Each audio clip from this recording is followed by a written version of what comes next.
It's Thursday, July 24th, and these are your ICE recaps for in and around LA today. It's day 49, by the way. And we're seeing more joint task force operations between the FBI, the DEA, the ATF, and the US Marshals. They're working alongside ICE and Border Patrol, and they're also starting to target more homes. First, a follow-up in Santa Ana on 1st and Birch, where I reported yesterday, where agents went in with ICE and ATF at a home. They had babies, children, and women sitting on the curb, as well as a couple men detained on the side. Well, I was able to get more information from an eyewitness who wished to stay anonymous. Did have a warrant. They pulled everybody out of the home while they went inside looking for an individual. They didn't find him. There were no arrests made, and they did check in on the women and children later in that evening, and everybody was okay. This morning, LA woke up to the shock of seeing 50 or so vehicles at the Crystal Casino in Compton. The US Marshals and the FBI were seen working together in Compton, driving through a park, trying to get into an apartment complex to serve a warrant. In Rancho Cucamonga, masked ICE agents in unmarked cars did pull somebody over and take him. In Long Beach, a man who was walking down the street was taken by several agents while he was walking in the area of East South and Orange Avenue.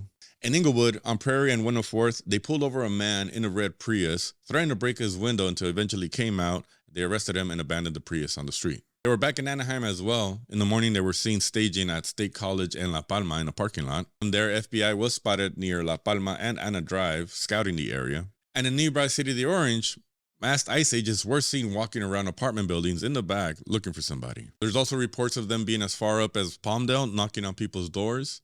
They were also seen as far north as Santa Maria, where they went to the courthouse, were waiting for somebody, and when that person left and drove away, they pulled him over and abducted him.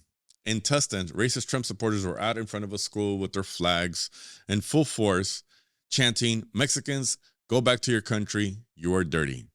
And, according to witnesses, they were threatening the community not to bring their kids because they will have ICE there.